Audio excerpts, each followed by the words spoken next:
श्री गणेशाय नमः। अस्य श्री चण्डीकवचस्य ब्रह्मा ऋषि अनुष्टुप् छन्दः चामुण्डा देवता अङ्गन्यासोक्तमातरो बीजं दिग्बन्धदेवतास्तत्त्वं श्रीजगदम्बा प्रीत्यर्थे जपे विनियोगः। ॐ नमश्चण्डिकायै। ॐ मार्कण्डेय उवाच ॐ यद्गुह्यं परमं लोके सर्वरक्षाकरं नृणां यन्न कस्यचिदाख्यातं तन्मे ब्रूहि पितामह। ब्रह्मोवाच अस्ति गुह्यतमं विप्र सर्वभूतोपकारकं देव्यास्तु कवचं पुण्यं तच्छृण्वुष्व महामुने। प्रथमं शैलपुत्रीति द्वितीयं ब्रह्मचारिणी तृतीयं चन्द्रघण्टेति कूष्माण्डेति चतुर्थकं पञ्चमं स्कन्दमातेति षष्ठं कात्यायनीति च सप्तमं कालरात्रिश्च महागौरीति चाष्टमं नवमं सिद्धिदात्री च नवदुर्गा प्रकीर्तिताः। उक्तान्येतानि नामानि ब्रह्मणैव महात्मना। अग्निना दह्यमानस्तु शत्रुमध्ये गतो रणे विषमे दुर्गे चैव भयार्ता शरणं गताः। न तेषां जायते किञ्चिदशुभं रणसङ्कटे नापदं तस्य पश्यामि शोकदुःखभयं न हि। यैस्तु भक्त्या स्मृता नूनं तेषां सिद्धिः प्रजायते ये त्वां स्मरन्ति देवेशि रक्षसेता न संशयः। प्रेतसंस्था तु चामुण्डा वाराही महिषासना ऐन्द्री गजसमारूढा वैष्णवी गरुडासना माहेश्वरी वृषारूढा कौमारी शिखिवाहना लक्ष्मी पद्मासना देवी पद्महस्ता हरिप्रिया। श्वेतरूपधरा देवी ईश्वरी वृषवाहना ब्राह्मी हंससमारूढा सर्वाभरणभूषिता इत्येता मातरः सर्वा सर्वयोगसमन्विता नानाभरणशोभाढ्या नानारत्नोपशोभिता।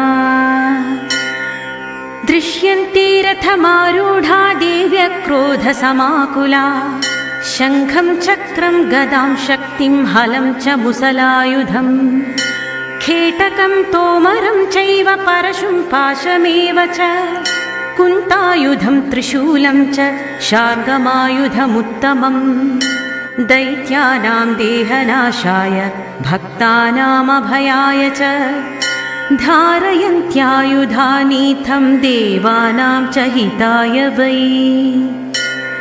नमस्तेऽस्तु महारौद्रे महाघोरपराक्रमे महाबले महोत्साहे महाभयविनाशिनी।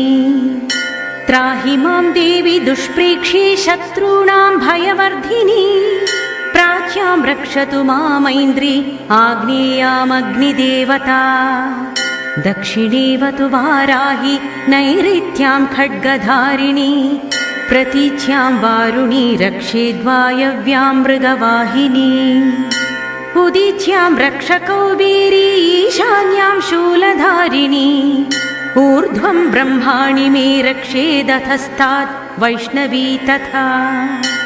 एवं दश दिशो रक्षे चामुण्डा शववाहना जया मे अग्रतस्थातु विजया स्थातु पृष्ठतः। अजिता वामपार्श्वे तु दक्षिणे चापराजिता शिखा मे द्योतिनी रक्षेतु मामूर्ध्नि व्यवस्थिता।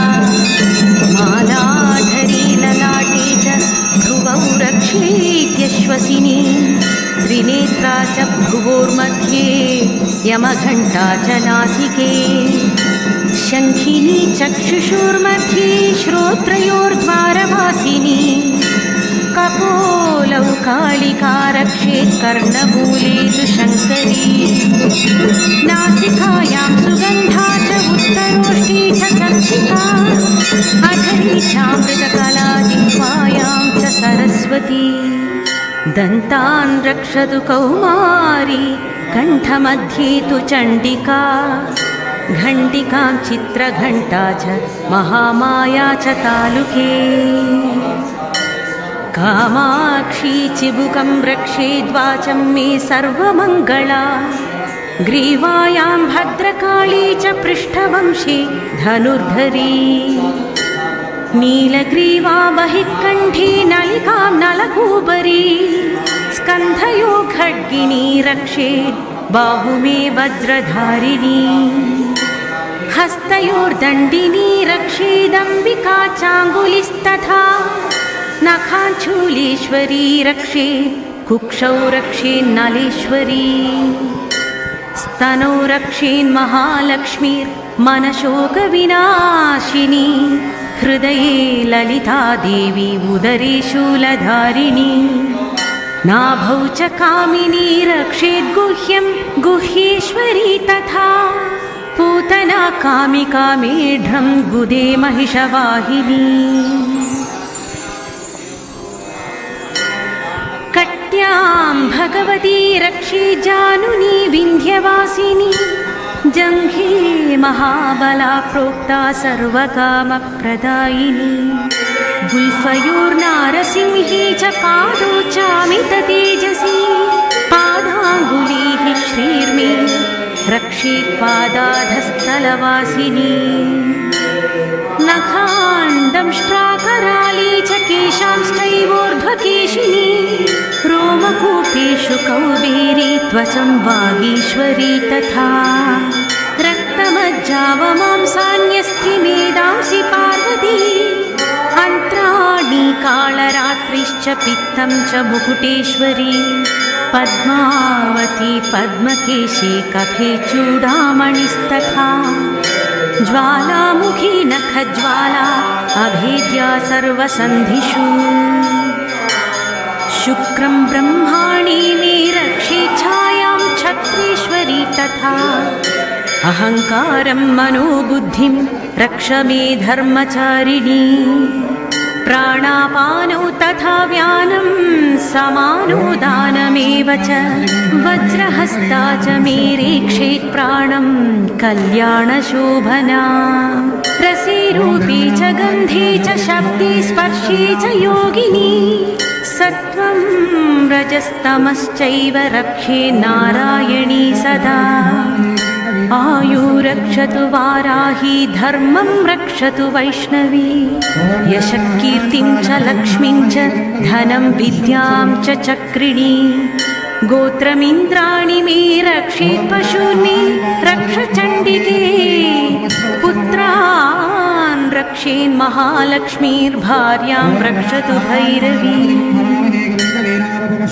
पन्थानं सुपथा रक्षेन्मार्गं क्षेमकरी तथा राजद्वारे महालक्ष्मी विजया सर्वतः स्थिता रक्षाहीनं तु यस्थानं वर्जितं कवचेन तु तत्सर्वं रक्ष मे देवि जयन्ती पापनाशिनी पदमेकं न गच्छेतु यदिच्छेत् शुभम् आत्मनः कवचेनावृतो नित्यं यत्र यत्राधिगच्छति तत्र तत्रार्थलाभश्च विजयः सर्वकामिकः यं यं कामयते कामं तं तं प्राप्नोति निश्चितं परमैश्वर्यमतुलं प्राप्स्यते भूतले पुमान् निर्भयो जायते मर्त्यः सङ्ग्रामेष्वपराजितः त्रैलोक्ये तु भवेत् पूज्यः कवचेनावृतः पुमान् इदं तु देव्याः कवचं देवानामतिदुर्लभं यः पठेत् प्रयतो नित्यं त्रिसन्ध्यं श्रद्धयान्वितः देवी कला भवेत् तस्य त्रैलोक्येष्वपराजितः जीवेद्वर्षशतं साग्रमपमृत्युविवर्जितः नश्यन्ति व्याधयः सर्वे लूता विस्फोटकादयः स्थावरं जङ्गमं वापि कृत्रिमं चापि यद्विषम् अभिचाराणि सर्वाणि मन्त्रयन्त्राणि भूतले भूचरा खेचराश्चैव जलजाश्चोपदेशिकाः सहजा कुलजामाला शाकिनी डाकिनी तथा अन्तरिक्षचरा घोरा डाकिन्यश्च महाबलाः ग्रहभूतपिशाचाश्च यक्षगन्धर्वराक्षसा ब्रह्मराक्षसवेतालाः कूष्माण्डा भैरवादयः नश्यन्ति दर्शनात्तस्य कवचे हृदि संस्थिते मानोन्नतिर्भवेद्राज्ञ स्तेजो वृद्धिकरं परम् यशसा वर्धते सोऽपि कीर्तिमण्डितभूतले जपेत् सप्तशतीं चण्डीं कृत्वा तु कवचं पुरा यावद्भूमण्डलं धत्ते सशैलवनकाननं तावत् तिष्ठति मेदिन्यां सन्ततिः पुत्रपौत्रकी देहान्ते परमं स्थानं यत्सुरैरपि दुर्लभं प्राप्नोति पुरुषो नित्यं महामाया प्रसादतः लभते परमं रूपं शिवेन सह मोदते इति श्रीवाराहपुराणे हरिहरब्रह्मविरचितं देव्या कवचं सम्पूर्णम्।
घृतस्य वा एनमेषाधारा पुष्मिन् लोके बिम्बमानो वरिष्ठता आच्छेन जोहोचिते जोवा आच्छं तेजो सोर्धारादेन दैवास्मै तेजोवृन्धे दुर्गामामे सोर्धारा कामानेवावरुन्धे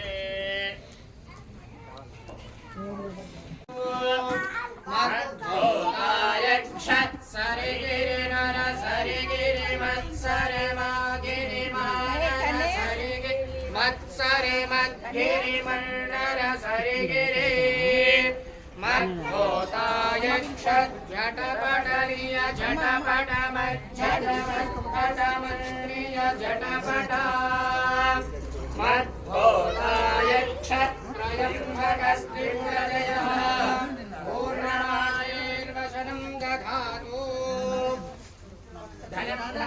पशुं बहुपुत्रलाभं शतसंवत्सरं दीर्घमायुः शतमानं भवति शतायुः आयुष्येवेन्द्रिये प्रतिष्ठते। मंत्रार्था सत्या सफला सन्तु।